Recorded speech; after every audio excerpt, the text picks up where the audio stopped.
Hi everyone, welcome to or back to my channel and happy June. In today's video, we are going to be talking about the 10 books I read in the month of May. As you're about to find out, the first half of May had some really good reads, like 5-star books back to back, while the last half of May wasn't so great. But overall, I'm happy that I got to read 10 books. I think this is the highest amount of books I've read so far this year, like in a month. So that's cool. First on our list, we have Heir of Fire by Sarah J. Maas. If you weren't familiar, this is the 4th book in the Throne of Glass series. At least the order that I read, it was the 4th book. To give you one sentence on what this series is about, it is a fantasy series where you are following an assassin and learning more about her history and what's going on in the world and political stuff, all these things. It's a great series. I highly recommend. This was a really big turning point in the series so far. I did enjoy the first 3, but I think this was the highest rating I gave at a 4.25 stars. And then these next few books are from the video where I saw how many 5 stars I could find within a video. And the first book I finished was Emily Henry's Funny Story. This is her newest release if you've somehow not heard of it. So we have Daphne and Miles, and both of them are dating people that are best friends, and they end up getting together and leaving these two. So because of circumstances, these two end up becoming roommates, and we kind of just follow them like getting over their relationship and moving on. And unfortunately, I wasn't obsessed with this book like I am her other books, specifically Happy Place, which is really sad because I thought it was going to be a 5 stars, obviously. And I don't really have specific complaints.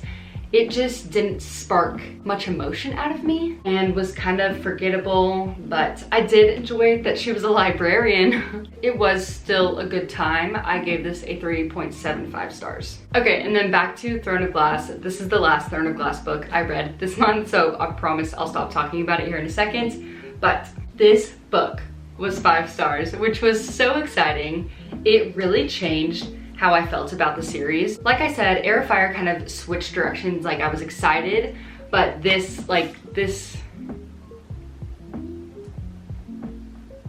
what's the word? Solidified. This really solidified things for me. Things I kind of didn't understand in the previous books made more sense here.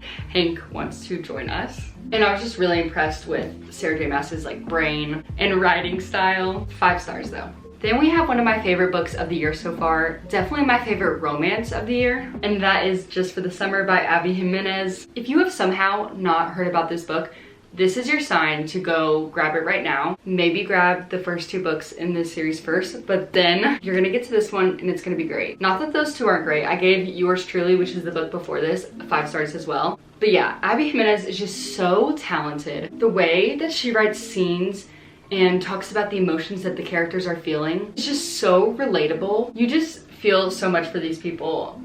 I can't shut up about it. Anyways, we have Justin and Emma, and they both believe that they have a curse where once they break up with someone, that person goes on to find the love of their life. And they find this out through Reddit and get to talking and end up deciding that if they, date each other and then break up, they will find their soulmates, like it'll cancel it out. And so that plot is obviously so sweet and cute and wholesome and perfect, but then they each have their own side plots with like family, and that is a little deeper. And I was just as invested in those side plots as I was their romance. And it's just genuinely one of my favorite romances of all time, if not my favorite romance. Abby Jimenez always writes men that I have crushes on, and just some amazing quotes. And I'll stop there, but I could go on forever.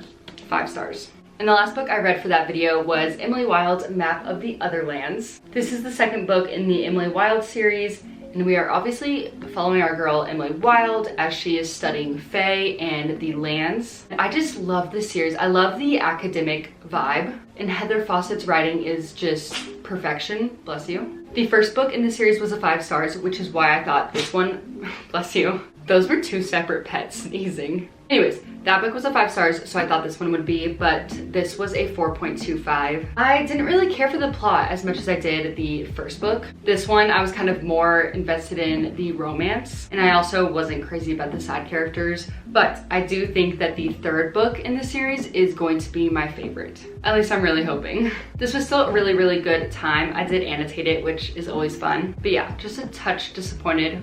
4.25 stars. I then picked up The Wishing Game, which I don't know if I was expecting this book to be that good. Even though a lot of people rated it highly, I didn't think that I was going to rate it that highly, but I did. I gave this book a 4.5 stars, literally so close to 5. Here we are following Lucy, and she is a teacher's aide, and one of her past students was Christopher, who she really wanted to adopt or foster to adopt, but she just wasn't able to because of circumstances and not having enough money, stuff like that. So homegirl is literally about to give up, but then a once in a lifetime opportunity comes where one of the authors she really, really likes and actually reads his books to the little boy Christopher, has this competition, I think on like his island. Is it an island? Anyways, she goes to compete for this book and she'd make a lot of money from it and stuff. And it would kind of change her life and Christopher's. So obviously she's trying to win that. And I think I'm gonna leave it there. It's so intriguing. It's honestly hard to describe how I felt. I was just super engaged. Highly, highly recommend this book. So we are not done yet, but obviously y'all just heard me talk about some very highly rated books. Now let's venture to the low rated books in the month of May, unfortunately. Starting off with Ali Hazelwood's Loathe to Love You book. It has 3 short story novellas in it, and they are all like STEM romances, you know, her usual genre. And I honestly don't want to talk about these too much. I read them out of order, but I think my favorite one was Stuck With You. I gave that one 4 stars. They're like stuck in an elevator and it goes back to the past timeline. Actually, they all might, which I actually really liked because it didn't feel too insta-lovey, you know? But yeah, Stuck With You, 4 stars.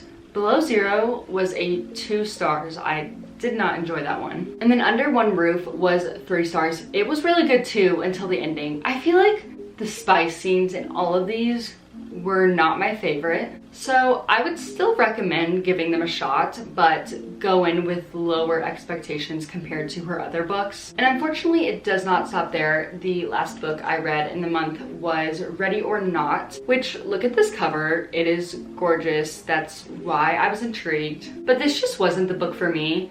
And that's totally okay. It was because of the tropes and such. For instance, it's friends to lovers.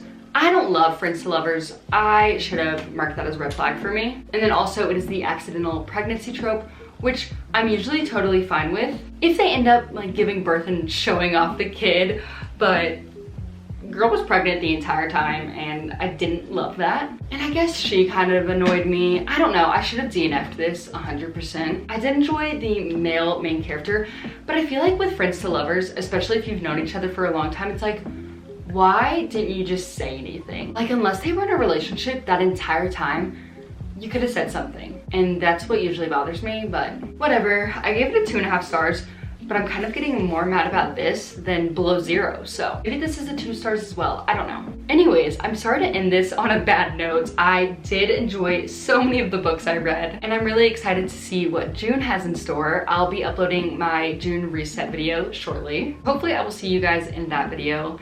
But if not, I hope you're having a great day and reading a good book. Goodbye.